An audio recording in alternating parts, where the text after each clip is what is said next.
Voy a grabar la clase de manejo integral de la diabetes tipo 2. Como les he dicho, los objetivos del tratamiento de la diabetes es evitar las complicaciones agudas, prevenir o retardar las complicaciones crónicas macrovasculares y prevenir o retardar las complicaciones crónicas microvasculares. Las complicaciones agudas son las crisis hiperglicémicas, cetoacidosis y síndrome hiperosmolar y la hipoglicemia. Y las complicaciones crónicas se dividen en microvasculares, retinopatía, nefropatía y neuropatía, y las macrovasculares, enfermedad coronaria, cerebrovascular y vascular periférica. Los objetivos del tratamiento es multifactorial, no solamente la glicemia, sino también manejar los lípidos y alcanzar metas en todos los pacientes menores de 100, ojalá menores de 70, en los de alto riesgo, los de muy alto riesgo menores de 50, la presión arterial en todos menos de 140,90 y en aquellos que tienen enfermedad renal o cardiovascular menos de 130,80, bajar en un 5 o 10% de peso cuando hay obesidad o sobrepeso y suprimir el tabaco y limitar el consumo de alcohol. Y en cuanto a glicemias, la meta es variable, va desde 6 a 8,5% de hemoglobina glicosilada, y eso va a depender más que nada, según yo, del riesgo de hipoglicemias severas de las terapias que tengamos disponibles para cada paciente. Entonces, en una primera etapa de manejo del tratamiento, se debe instaurar de inmediato la terapia de cambio de estilo de vida, basada en dieta y alimentación saludable, donde es muy importante, como vamos a ver ahora, bajar la ingesta de carbohidratos al mínimo y consumir una dieta mediterránea. Aumentar la actividad física del día a día y hacer ejercicio físico, que en una primera etapa puede ser de intensidad leve y más adelante ya aumentar su intensidad. Educar al paciente en sus complicaciones, riesgos, metas y terapia, y ojalá los pacientes se pudieran autocontrolar, ya sea con un glucómetro o con un medidor continuo de glucosa subcutánea. ¿Por qué esta es la primera etapa? Porque esta etapa usted la puede instaurar independiente de que tenga claro o no si el paciente tiene diabetes tipo 2 o 1, o si tiene diabetes o prediabetes o síndrome metabólico o solo sobrepeso o obesidad. Cualquiera sea el caso, esta primera etapa hay que instalarla de inmediato. Después hay que evaluar las metas de control multifactorial, hemoglobina glicosilada, perfil lipídico con el LDL, la presión arterial, la función renal con creatinemia plasmática, la razón albúmina creatinina en orina de muestra aislada, enviarlo al oculista, tomarle una foto del fondo de ojo, examinar los pies, hacer un electrocardiograma y ojalá una ecografía abdominal. Instaurar luego, en la tercera etapa, el tratamiento multifactorial de los factores de riesgo, el colesterol, la presión, el tabaco y el peso. Para eso hay que usar estatina en todos los pacientes con diabetes y en aquellos con hipertensión o nefropatía, inhibidores de la enzima convertidora o ARA2, aspirina en los de más alto riesgo cardiovascular y supridina el tabaco. Como le dije, la meta de control glicémico va a ser variable y va a depender del riesgo de hipoglicemia del fármaco que vamos a usar o de los fármacos, la etapa de las complicaciones y la expectativa de vida. Y la terapia farmacológica va a depender del paciente. Si tiene enfermedad cardiovascular, debe usar inhibidores GLP-2 y o agonista de GLP-1 y en tercera línea metformina. Si tiene nefropatía, debe usar inhibidores GLP-2, en segunda línea GLP-1 o DPP-4 y metformina. Y si tiene obesidad, GLP-1, agonista receptor de GLP-1, inhibidor del transportador de CGLD2, metformina y eventualmente cirugía bariátrica. Y solo los casos más complejos deberían ser dedicados a especialistas para evaluar el uso de insulina basal prandial, monitores, eh, infusores de insulina o conocido como bombas de insulina o cirugía bariátrica. Entonces, el centro de nuestro tratamiento es el paciente. Tenemos que evaluarlo, como ya dije, las metas y las complicaciones, y hay que manejarlo, ojalá en forma integral, la alimentación a cargo de nutricionista o nutricionista, la educación a cargo de enfermera o enfermero, el ejercicio ojalá a cargo de un kinesiólogo o kinesióloga, y los fármacos a cargo del médico o médica. Entonces, ojalá el paciente, y esto es un tema que tuvimos problemas en la pandemia, el paciente debe acudir a los controles con sus familiares o cuidadores, porque la diabetes no se trata de a solo, digamos, se trata en conjunto con toda la familia o los cuidadores. El médico encargado es inicialmente un médico general, familiar o internista, y algunos pocos pacientes, no más del día 15%, pueden ser derivados a especialistas. La nutricionista o nutricionista, enfermera educadora o enfermero educador, kinesiólogo o entrenador o kinesióloga, psicólogo o terapeuta y asistente docente. Ese es el equipo ideal. Lamentablemente el GES garantiza solo médico, nutricionista y enfermera. Le hace una historia médica completa, donde hay que hacer los puntos claves del MinSal, su antecedente personal, la fecha de diagnóstico de la diabetes, la fecha de inicio de insulina, si está usando, la presencia de comorbilidades como hipertensión, dislipidemia, enfermedad cardiovascular, etcétera, la presencia o no de complicaciones crónicas, retinopatía, neuropatía, nefropatía, pie diabético, y la presencia de hábitos como el tabaco, el alcohol y el céntrico. Estas cosas hay que preguntarlas.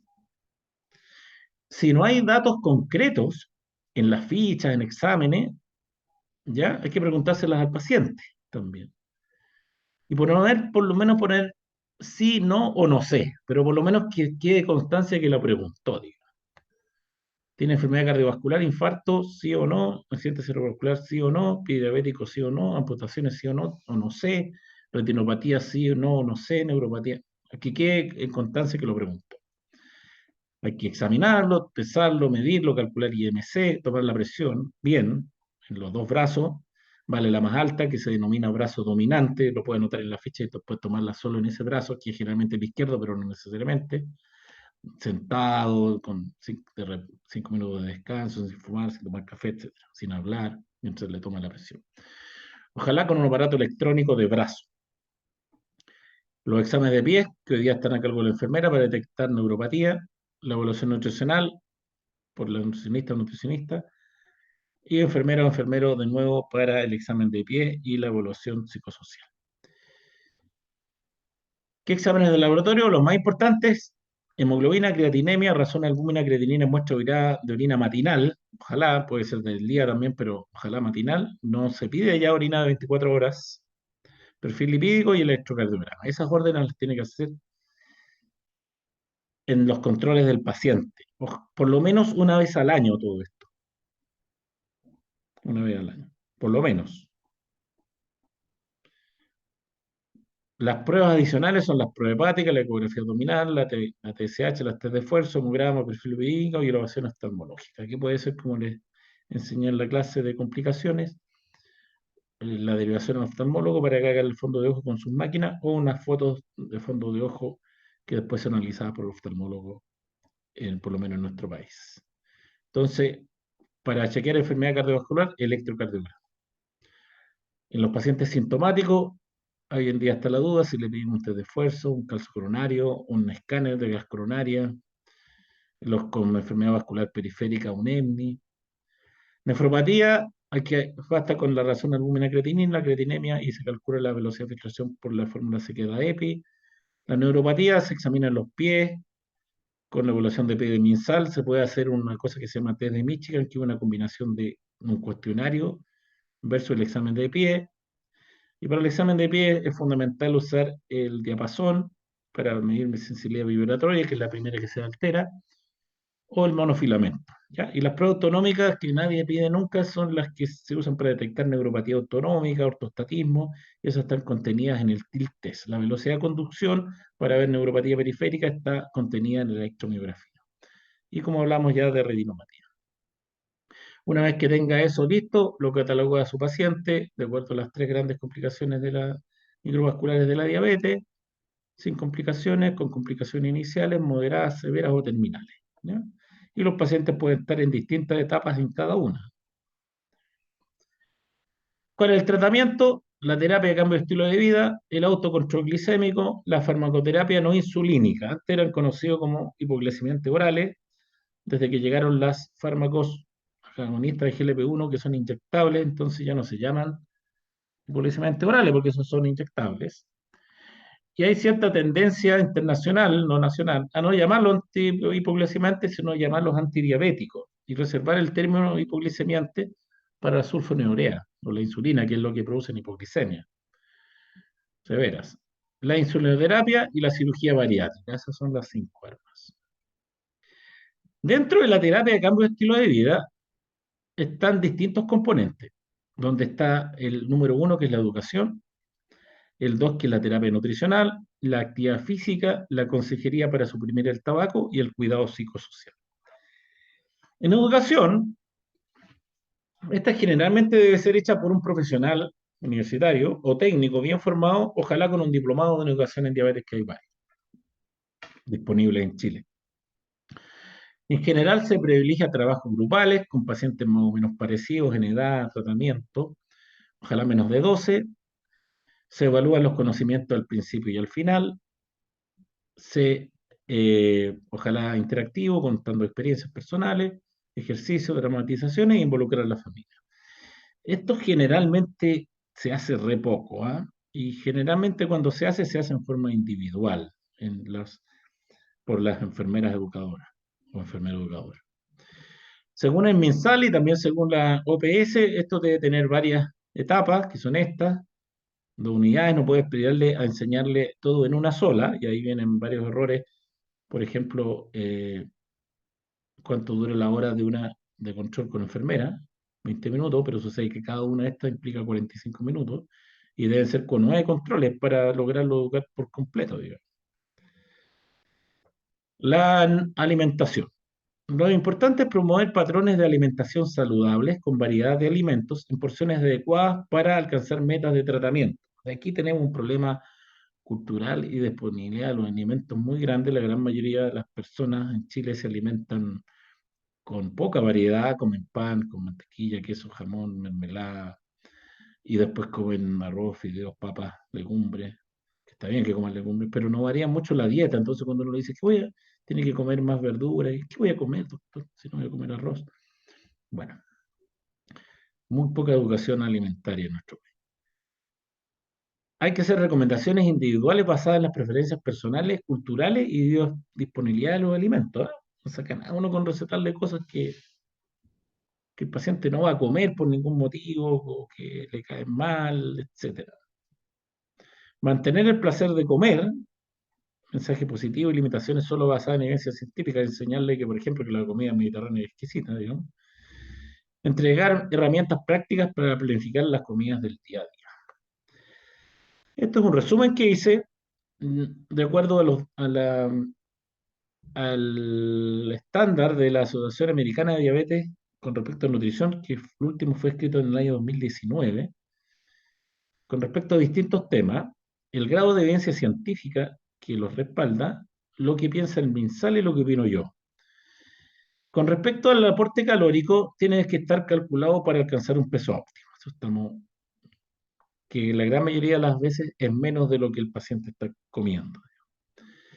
En la composición, quiere decir cuánto del porcentaje de la cantidad de calorías es hidrato, carbono, proteínas y grasa o aceite.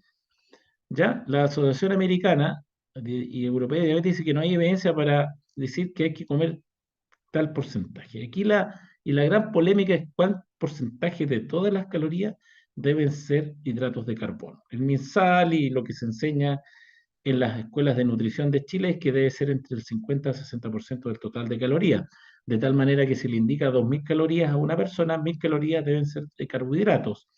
Y si cada gramo de carbohidrato aporta 4 calorías, entonces el paciente va a tener que comer 250 gramos de carbohidratos.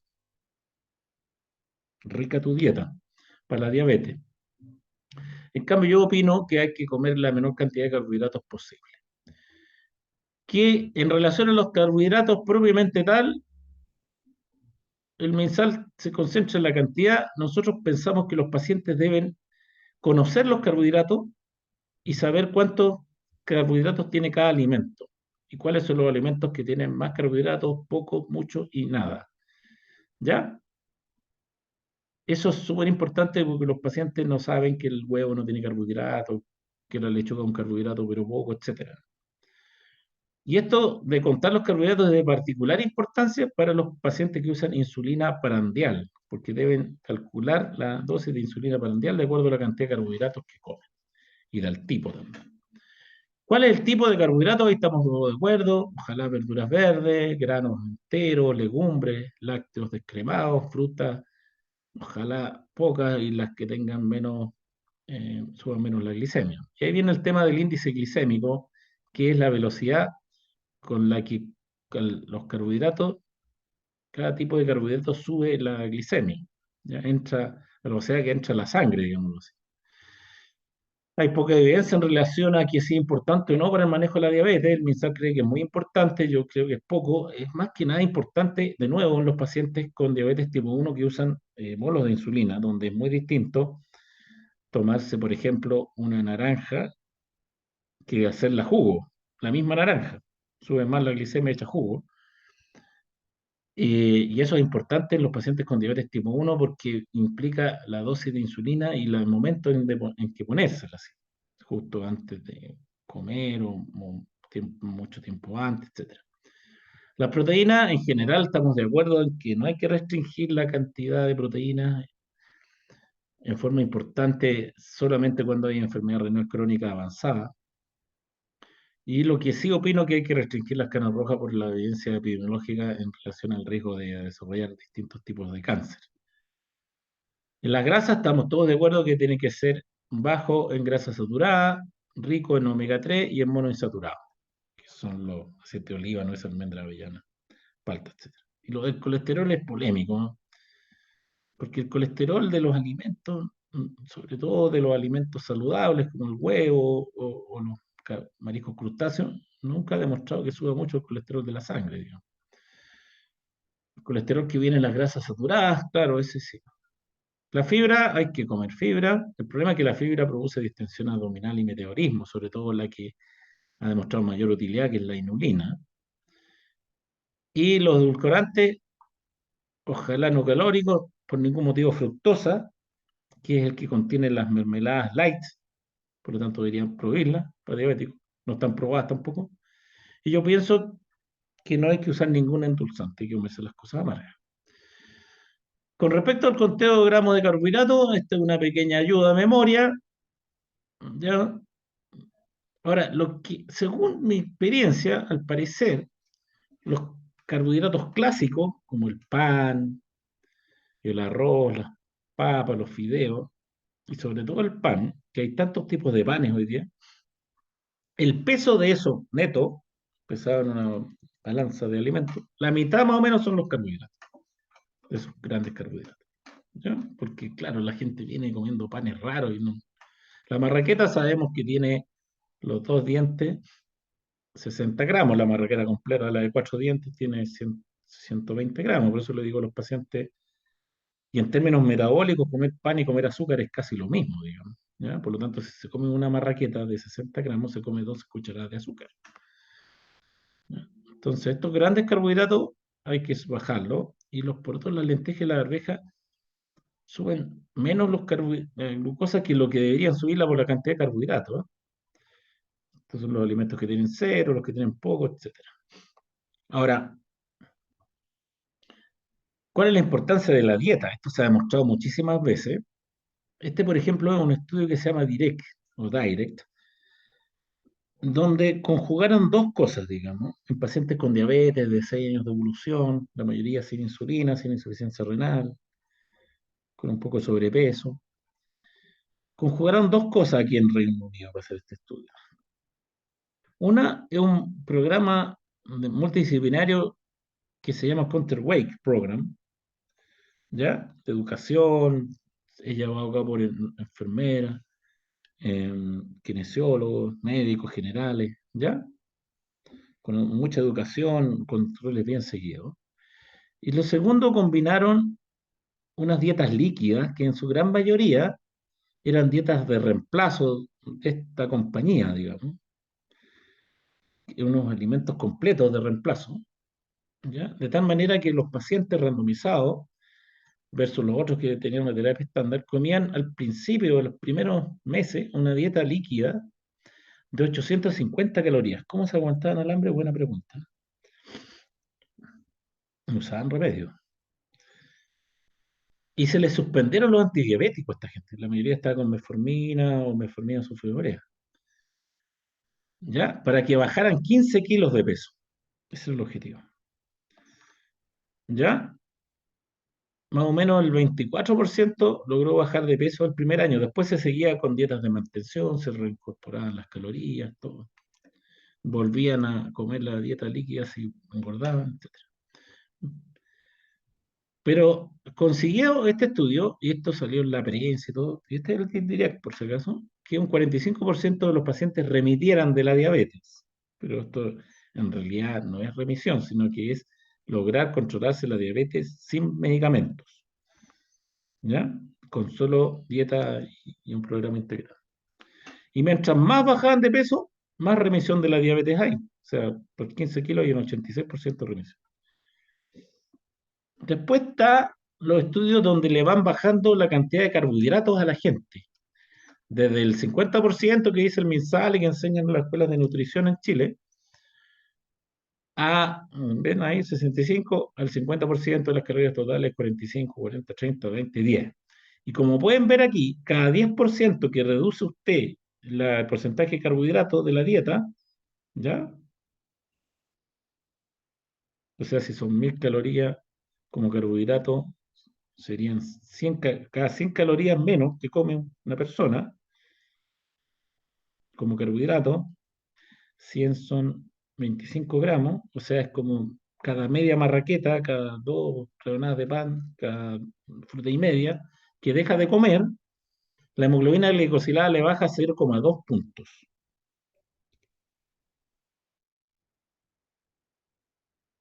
¿Ya? O sea, cada medio pan que baje, esa- si deja de comer un pan, le baja como 0,5, que es el mismo efecto que tiene, por ejemplo, un inhibidor de la DPP4. ¿Ya? Eso le digo, es más barato dejar de comer que comprar remedio. Mientras menos dieta haga y más carbohidratos coma, más remedio va a tener que comprar. ¿Ya? Entonces, cada 0,2, cada 10% de que baja usted la cantidad de carbohidratos, baja 0,2 la hemoglobina glicosilada, 6 miligramos la glicemia en ayuna y 1,4 kilos de peso. Y también hay beneficios en lípidos, triglicéridos, presión arterial sistólica. O sea, no hay efectos adversos de comer pocos carbohidratos. De tal manera que este mismo reporte que acabo de nombrar dice que la dieta baja y muy baja en carbohidratos, hasta 30 gramos al día, tienen beneficio clínico significativo en todos los parámetros, ¿ya? Y sin producir ningún efecto secundario, ¿ya? Significativo. ¿Ya? O sea, mientras menos carbohidratos, mejor. ¿Y por qué los endulzantes no? Podríamos estar redoblando una casa entera de endulzantes para demostrarles que no sirven para nada, ¿ya? Incluso dan más hambre. Pero este estudio, esta cohorte de prospectiva observacional francesa de 103.000 personas seguidas por 9 años, a través de una plataforma electrónica, paciente en promedio de 42 años, estos eran los endulzantes que comían los que comían endulzantes. Aspartame, no sé, sulfato de potasio, sucralosa, ciclamato, etcétera. Me van a preguntar por la stevia, es muy nueva, no aparece acá, digamos. Pero el consumir endulzante aumenta el riesgo de accidentes cerebrovasculares en 18% y el 9% en enfermedad cardiovascular aterosclerótica. ¿Ya? Ahora, el peso. ¿Sirve bajar de peso? Es difícil bajar de peso. Este es el estudio Lucas Het, donde se hizo también un programa intensivo de tratamiento para que la gente bajara 7%. ¿Ya? El programa fracasó en una etapa inicial. Hubo hallazgos significativos en nefropatía y neuropatía, o sea, sirve para eso. Pero fracasó porque no toda la gente bajó 7%, fueron muy pocos. Pero este análisis publicado recientemente muestra que los que bajaron 7% y lo mantuvieron por 4 años, redujeron sus eventos cardiovasculares mayores, infarto y accidente cerebrovascular no fatal y muerte cardiovascular, en un 45%. O sea que sirve bajar de peso. Pero hay que bajar más del 7% y mantenerlo por lo menos 4 años.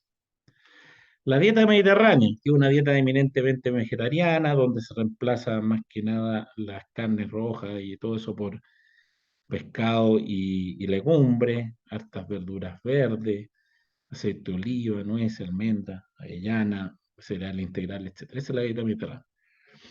Y en este estudio le dieron a la gente, la randomizaron entre dieta mediterránea, una dieta baja en grasa, y dentro de la dieta mediterránea un grupo que le daban 1 litro de aceite de oliva a la semana para que se tomara, o 30 gramos de nuez, almendra o avellana. Ya, esa es la dieta Evo con aceite de oliva, y la dieta mediterránea con aceite de oliva, y la dieta con nuez, almendra mediterránea versus la dieta baja en grasa, y se demostró una reducción de eventos cardiovasculares del 30%. Y en términos de diabetes, un 40% de disminución de la retinopatía. No hubo efecto en nefropatía. Y también hubo un beneficio en reducción, como lo vimos en la clase de diabetes, del 52% de hacerse diabetes. En resumen, entonces, el manejo médico nutricional puede reducir la hemoglobina glicosilada entre un 0,3 a un 2%, más potente que los remedios. Las barreras fundamentales son la poca variedad de la dieta, el alto consumo de carbohidratos y el alto costo de una dieta saludable. La base de tratamiento son los alimentos saludables, la menor cantidad de carbohidratos posible y ojalá los que coman sean complejos, proteínas bajas en grasa, ojalá pescado o marisco, aceites monoinsaturados, como aceite de oliva, nueces, almendras, avellanas, palta, y un aporte calórico calculado para el índice de masa corporal y la actividad física. El ejercicio. En el estudio de Lucas Gett que mostramos recién hubo más ejercicio. En los estudios observacionales se observa que aquellos pacientes con diabetes que hacen más ejercicio tienen claramente una disminución de riesgo de muerte y de eventos cardiovasculares. Ambos ejercicios aeróbicos y de resistencia, que los describimos en la clase de obesidad, son de igual utilidad en manejar la glicemia, en colesterol, en presión, en riesgo cardiovascular, en baja de peso, calidad de vida. ¿Ya? Y eso es tan así que cuando uno le aconseja a un paciente, solamente le aconseja, le dice cómo tiene que hacer el ejercicio, eso reduce la hemoglobina glicosilada en 0,4%. De nuevo, tan potente como un medicamento. Y si uno lo involucra al paciente en un programa estructurado, baja un 0,67%. ¿Ya? Tenemos ya dos medidas no farmacológicas muy potentes para controlar la diabetes. Ahora, ¿hay que hacer alguna evaluación previa? Mire, si usted le va a indicar solo al paciente que camine, comente la actividad del día a día, que sube escaleras, que vaya caminando a la oficina, no necesita hacerse ningún examen. Si va a hacer ejercicio de intensidad moderada alta, ahí sí tiene que hacerse una buena evaluación médica completa con el electrocardiograma y en los pacientes de más alto riesgo, ojalá un test de esfuerzo. ¿Ya? El paciente debe estar más o menos bien controlado, no debe estar en una crisis hiperglicémica para hacer ejercicio. Debe hablar del riesgo cardiovascular, la presencia de nefropatía, retinopatía, neuropatía periférica y autonómica. Hay que examinar los pies antes que vaya a hacer ejercicio, por si hay heridas. Y hay que ver qué medicamentos toma, porque si toma medicamentos que producen hipoglicemia, hay que tener ojo. Y esos son la insulina y el azufre de urea. Y por lo tanto, esos pacientes sí o sí deberían tener una máquina de autocontrol. ¿Ya? Ahora, si el paciente tiene enfermedad coronaria, es mejor que en general todos los pacientes, ojalá, entraran a un programa que se llama de rehabilitación cardiovascular. ¿Ya? Eso es algo que inventaron los cardiólogos para los pacientes que se sometían a cirugía coronaria. Pero eso se puede hacer en las instalaciones de kinesiología del hospital, del consultorio, del centro médico, etcétera.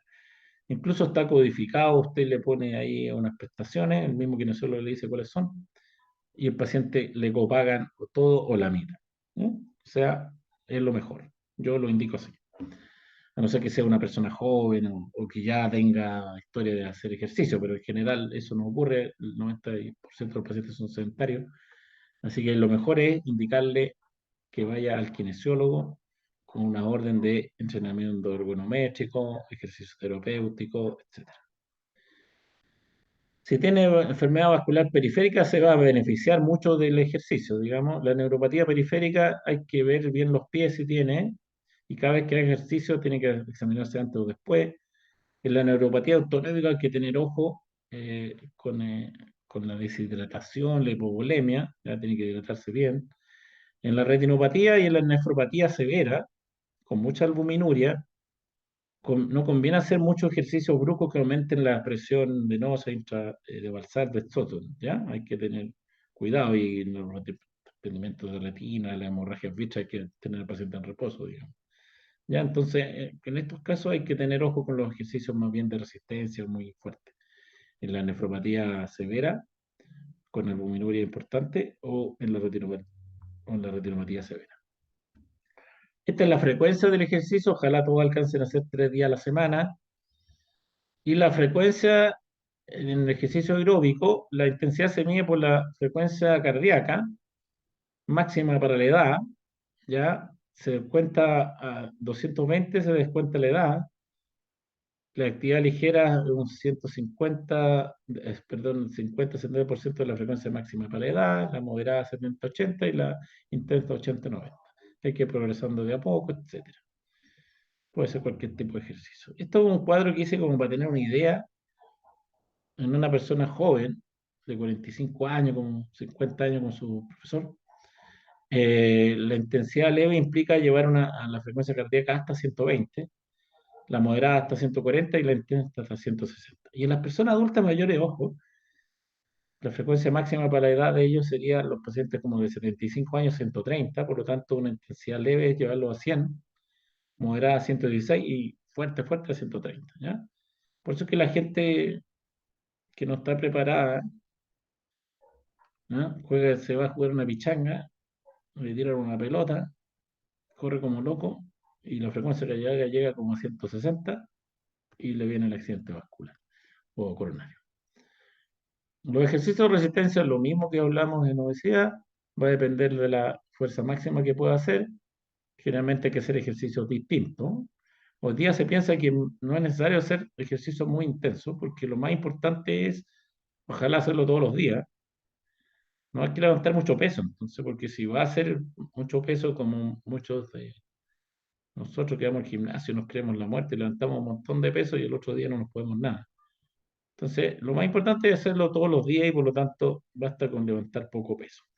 El ejercicio de flexibilidad, como el yoga, el tai chi, etcétera, no han demostrado muchos beneficios cardiovasculares y metabólicos, pero sí son muy útiles para la flexibilidad, el balance, la fuerza muscular, etcétera. Así que también son muy útiles, pero no tanto como los anteriores, deberían combinarse. ¿Qué hacemos con la glicemia? Va a depender del nivel de glicemia y de los fármacos que usa el paciente. Si tiene una hiperglicemia muy importante en pacientes que no usan insulina, podría hacer ejercicio incluso con glicemia hasta 300, pero si se hidrata adecuadamente. Si son pacientes que usan insulina, sobre todo basal prandial, ya sea porque sean tipo 1 por la que estos diabetes, hay que descartar que estén haciendo una cetosis, una cetocidosis. Ojalá con estas maquinitas que les voy a mostrar ahora, y no necesariamente mandarlo a hacerse un examen de sangre. Si la glicemia está baja, porque el paciente toma insulina o sulfonylurea, ¿ya? El paciente tiene que autocontrolarse, estos pacientes antes de hacer ejercicio, ¿ya? Porque si hacen ejercicio con glicemias de 100, de 70, van a tener una hipoglicemia. Entonces, los pacientes que no usan estos fármacos, no es necesario que se autocontrolen, pero los que usan sulfonylurea e insulina, sí. ¿Y qué se hace? En los pacientes que usan insulina o sulfonylurea o metilinida, que eso no están disponibles en Chile, si antes de hacer ejercicio tienen menos de 100, tienen que comer 15 a, 40, a 30 gramos de carbohidratos. En general, una persona, que usa insulina, sulfonylurea, sobre todo insulina, sobre todo con diabetes tipo 1, necesita entre 15 a 20 gramos para hacer entre 45 a 1 hora de ejercicio. ¿Ya? Es una cosa variable, pero si tiene menos de 100, tiene que comer y ojalá comiera cada 45 60 minutos 15 gramos de carbohidratos, que una fruta, por ejemplo, un yogur. ¿Ya? Y los ejercicios más largos, por eso necesitan que vaya comiendo, digamos. Entonces el paciente debe evaluarse previamente, la intensidad debe ser moderada inicialmente y luego ir aumentándola.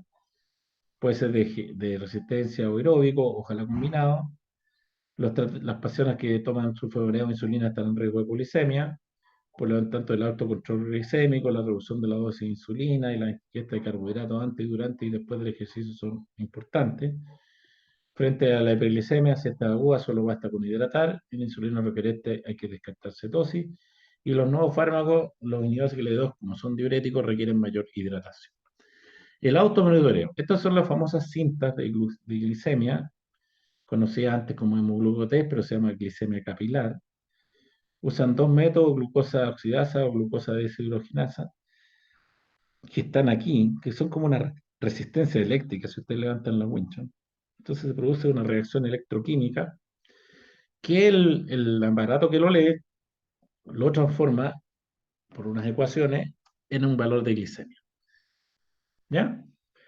Estas máquinas tienen que tener una calidad, que son las normas ISO, pero aunque no los tengan, se pueden vender. ¿Ah? Aquí no hay ley, no hay Dios ni ley hay ley, Dios y ley en los remedios, pero en los insumos en Chile no hay Dios ni ley. Cualquiera de ustedes puede comprar un container con máquinas chinas o indias y los puede vender, digamos.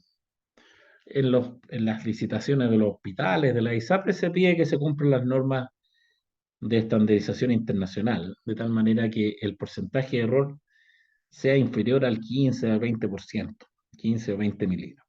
Eso es lo que se le pide. Pero ese porcentaje de error, aunque se cumpla, ya puede ser muy importante tanto en la detección de una hiperglicemia como una hiperglicemia. Por ejemplo, un paciente que tiene 72, con ese porcentaje de error podría tener 57, que es una hipo, 86, que está normal.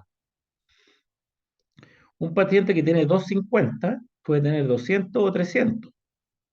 Y la dosis de insulina que le toca para corregir eso es distinta. Si tiene, por ejemplo, si tiene 200 le tocan 6, si tiene 250, 8, si tiene 310. No es fácil la vida, ¿eh? Y eso es que cuando fallan poco, ¿ya? Eso hay que tenerlo en cuenta, como me tocó ver hoy día. Un paciente desafortunadamente tan sensible a la insulina que un error de esto le produce una hipoglicemia. Entonces muchas veces hay que tomarse, cuando, cuando los síntomas no coinciden con el valor de la glicemia, hay que tomársela de nuevo. Ahora, también existe la posibilidad de medir cuerpos cetónicos, ¿ya? Como saben, los cuerpos cetónicos son el ácido acetoacético, el beta-hidroxibutirato y la acetona. En la orina están contenidos los tres. En la sangre se mide el 3-beta-hidroxibutirato, que es más importante. ¿Ya? Estos se consideran fundamentalmente en el hígado. Existen tres enzimas claves que son las que están ahí y que son reguladas por la relación insulina-glucagón. Cuando hay poca o nada de insulina y mucho glucagón, hay más síntesis de cuerpos cetónicos. El valor normal en milimoles por litro es 0,5 o menos. Hay hipercetonemia con 1 y hay cetoacidosis con más de 3. Estos valores en general se pueden observar con niveles altos de glicemia, ya sean diabetes 1 o diabetes 2. ¿Ya?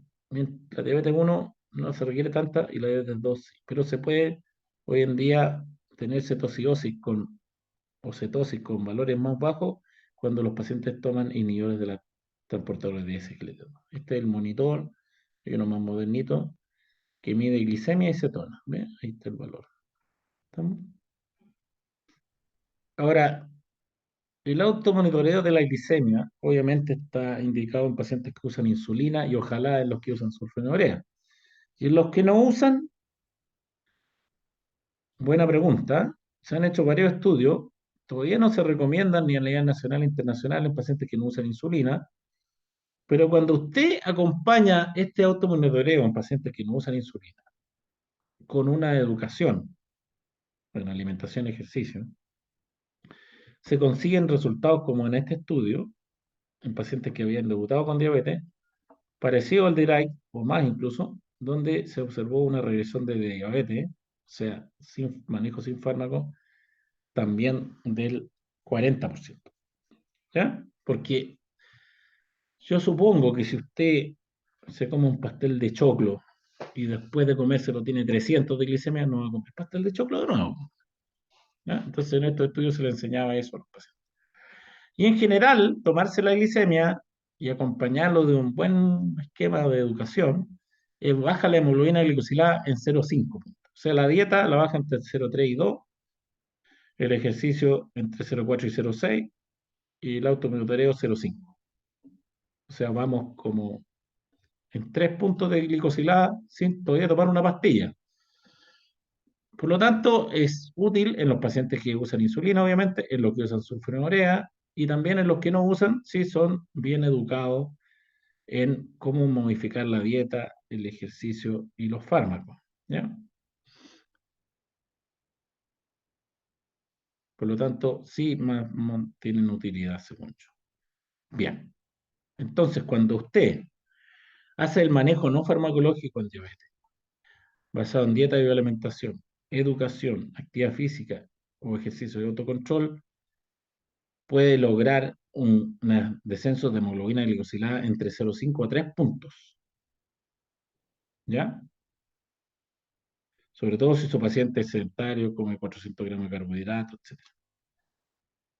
¿Entiendes? Por eso es que cuando uno dice, cuando decían antiguamente, no, si tiene 10 de hemoglobina al debut hay que ponerle insulina, o hoy día se me acercó una funcionaria porque su mamá de 70 años le diagnosticaron diabetes por una test de tolerancia y tenía una hemoglobina de 6,6 y le empezaron a dar metformina al tiro, estaba con diarrea, digo, y todavía no le dan dieta, ejercicio, o sea, ya estaba en meta por la edad que tiene y todavía no tenía ninguna necesidad de tomar medicamentos con urgencia, ¿ya? Entonces, con estos casos de tanto de autocontrol, de dieta estricta, que logran remisiones de la diabetes, en realidad no están remitiendo la diabetes, porque si el paciente vuelve a comer y a engordar, le va a subir la glicemia de nuevo. Están dándole la posibilidad a un paciente de manejarse esta enfermedad sin medicamentos. ¿Ya? Así que ustedes, muchachos, a partir de ahora ya saben cómo manejar la diabetes sin medicamentos. ¿Ya? Y que es muy efectivo. Bien.